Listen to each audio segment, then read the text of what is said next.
Welcome to another edition of Pants Optional. It's Pop Code HQ's Zoom interview segment where we speak with comic book creators and talk about their new project and get the lowdown, but from the waist up. I'm Jason Bennett, Chief Editor of Pop Code HQ, and with me today, I'm pleased to be joined by the writer of DC's Flintstones and Year of the Villain. He's penned the script for Red Sonja Dynamite. He's a GLAAD Media Award winner for his work on Exit Stage Left, the Snagglepuss Chronicles. You may have recently seen his work on the highly talked about Second Coming title at AHOY Comics, where he also has his other title, which is our focus of our show today, Billionaire Island, an exclusive paradise where the super rich can be free from the lesser people of the world. Please welcome my guest today, Mark Russell. Mark, welcome to the show. Thank you. Well, hey, let's dive right into it. You just had Stuart Moore on, and we were talking about his upcoming book and just how he was able, he has, it's really impressive. He has 6 full issues packed into this trade paperback. And you have the same with Billionaire Island. So you're really got a hearty trade coming out here. Yeah, and it's a self-contained story. It's not like the sort of thing where it's part 1 of 6, or it's actually a really compact, self-contained story from beginning to end in 6 issues. So I think we packed a lot of material into like 120 pages. It's great. It's a great read. It takes a satirical look at the ills of the world, more specifically of the human race, really. Whether it's the power of money, the ugliness of greed. The book also looks at realities like climate change and global food shortages, the potential dangers of social media, overpopulation of the planet, which sometimes doesn't get addressed enough. How important was it to interweave these injustices or tragedies or whatever going on throughout the world into the story that you have created here at Billionaire Island? Well, it's really what the story is all about. And I wanted to show how, the people who are telling us that everything is all right and that you're going to be okay and, that we'll be taken care of are the same people who are like pulling up their own stakes and buying private islands and bug out bunkers in New Zealand and preparing to survive the end themselves. So, I mean, we should probably listen more to what they do than what they say. But yeah, it's very much about it's partially about how we all sort of realize that the world is coming, that the way we've enjoyed the world to date is coming to an end. And yet we seem utterly incapable of changing anything that we're doing. The metaphor that I use in the book is like somebody holding on to a log as they're floating down the river, knowing that there's a waterfall ahead, but unable to let go of the log because I made it this far or something, or because the log went that far. That's probably as concise a metaphor as I can make for where we are as a civilization. And it's the rest of Billionaire Island pretty much just sort of elaborates on why we're stuck on this log that we can't let go of. It does a really good look. It's smartly done. But at the same time, there's also really a large humor component to this book. I mean, if I had to describe the book, I read through it all a second time right before we spoke here, and I'd say it's brilliantly clever the way it's written, the way the humor comes out. I can really appreciate a lot of the things in there. Many instances where the book had me laughing, and not always from the dialogue. It was a lot of the background features, some off the wall hilarious moments. I noticed a number of celebs kind of making their kind of appearance in there. Some by actual name, some by more. You just for legal reasons, they're all not the people that you might think they are. They're facsimiles. They're cleverly disguised, and allegories for the people that they're representing. Yeah, and I got that right away with your martial arts expert actor.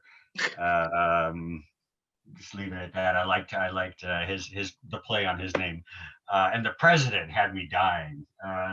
When I first saw it, I was like, oh, okay, I see the kind of humor that we're going for here. Yeah, not that I'm terribly worried about being sued by Harvey Weinstein or anything, but yeah, you when you're writing fiction, it needs to be sort of fiction, and so we did create sort of like these facsimiles based upon real people who are not those actual people. Art imitates life, imitates art, kind of thing, Yeah, and after a uh, while, it's just Ouroboros. It's just a snake exactly. devouring its own tail. This book is just stunning from cover to cover, and you have a great creative team assembled. And I'm just going to throw out names of so we can kind of pluck the people that are working with you on this project, and just give me a few words about what really impresses you about their contributions to Billionaire Island. Oh yeah, that So will be easy to do. on art, we have Steve Pugh doing Right. illustration. And I've worked with Steve Pugh before. I'll work with him again. He's a brilliant artist, and the thing I really love about Steve's work, as for those out there who aren't aware, was also the artist on the Flintstones. We did 12 issues of the Flintstones together. But the thing I love most about his artwork is that he really manages to capture sort of complex emotions. Like he can be drawing like a dinosaur, with a man riding him like a horse, but the dinosaur will just have this subtly sad look on his face, and it says so much more than like a word balloon ever could.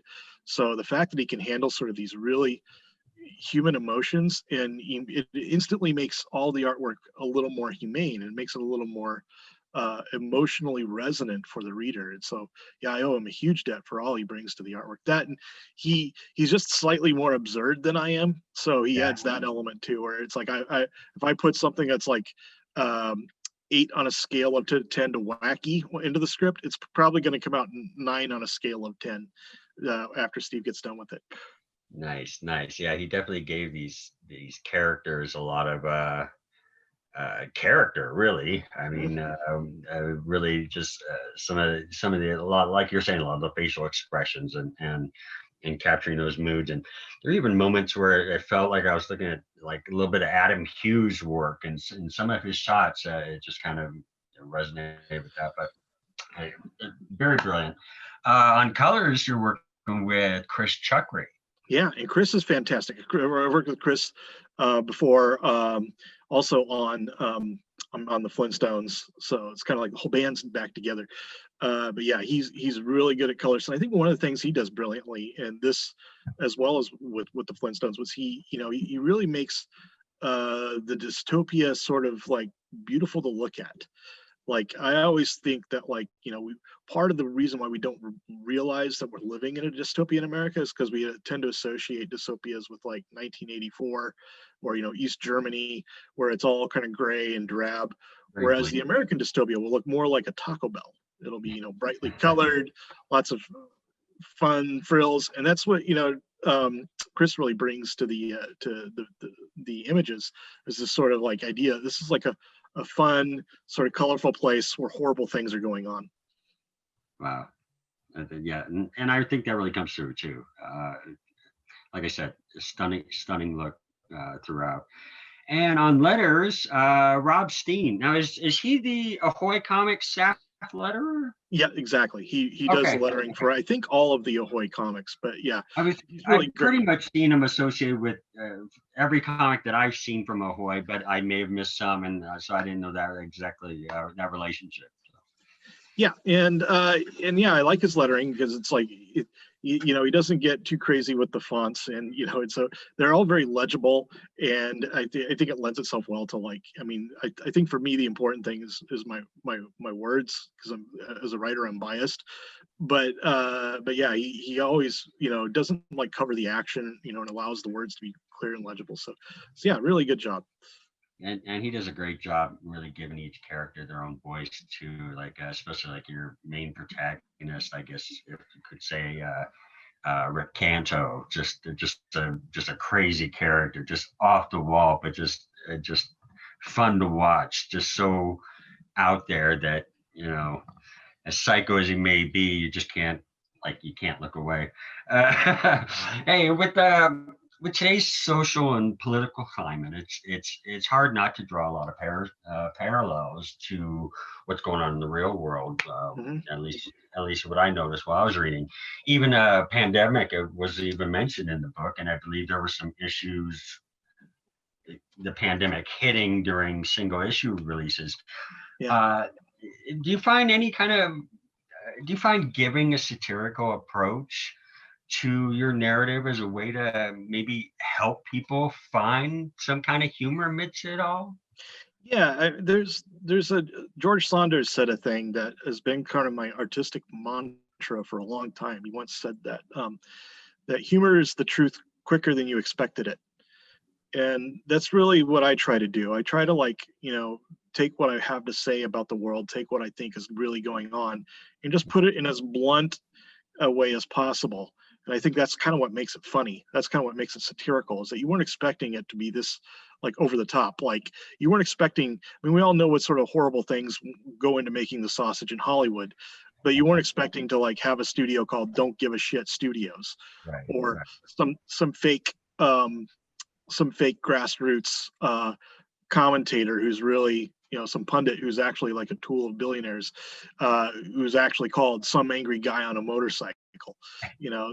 So I think that the bluntness and the cutting to the chase is in a lot of ways what fuels the satire, what makes it kind of funny.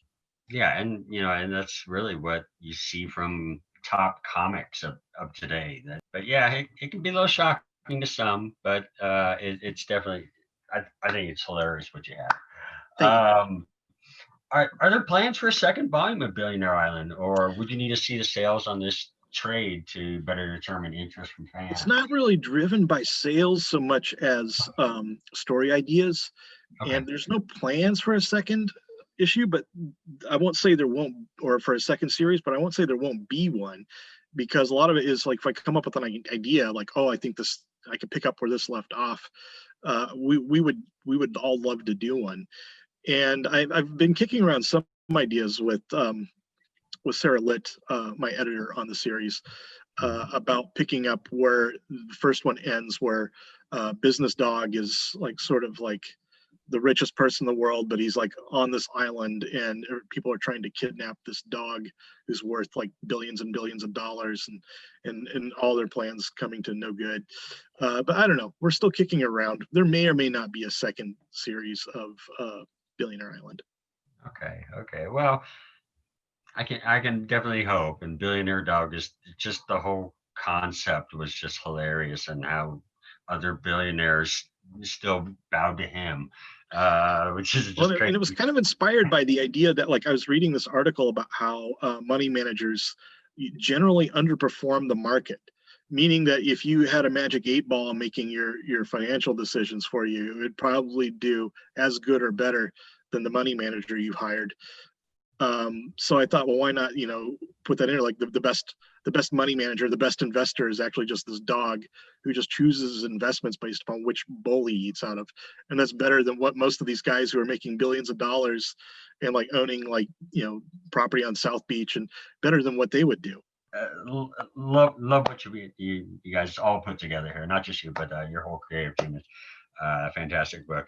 So that's coming out here next week in comic book retailers and in bookstores on the 24th of November. And then in December, it's the second coming, as it were, of Second Coming. Second Coming, Only Begotten Son's going to be dropping with its first issue, just ahead of Jesus's birthday. Yeah, So, right. And ironically, Jesus hardly shows up in this issue. He just comes in at the end, but it's mostly about Sunstar and his origin story. okay, okay. So what can fans expect this go around in the second season? Well, the first issue is, like I just said, the backstory of Sunstar. So it's really about his sort of like birth on Zirconia, the planet, his home planet, and it's about how his dad, being the chief scientist on Zirconia, knows it's the planet's last day. He knows for a fact the planet's going to implode later that evening, and he bears this horrible knowledge alone. And he comes home to his wife and to his son, Sunstar, and then his wife breaks the news to him that she's invited, not knowing that it was the end of the world. She invited this guy who sells timeshares over to have dinner with them. So he's got to sit there at dinner listening to this guy try to sell him timeshares, all the while knowing that these are the last hours of his life.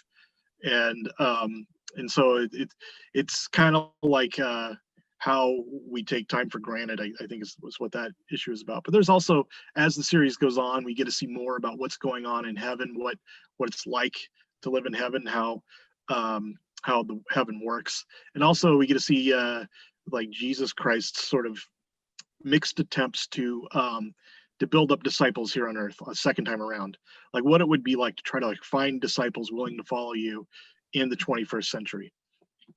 Oh boy, in the land of everyone staring at their cell phones. Yeah, right. Half of them are going to miss him if he shows up. That's great. And do we have a confirmed release date on that? December 16th. 16th. Okay, Yeah. December 16th. So definitely be on the lookout for that. And definitely go check out the release from Don't Give a Shit Studio or AHOY Comics, Billionaire Island at your local comic shops and favorite comic book online retailers, Wednesday, November 11th, and at bookstores Tuesday, November 24th. Thank you, Mark, for taking the time to speak with us. Pleasure to have you on the show. My pleasure. Thank you very much.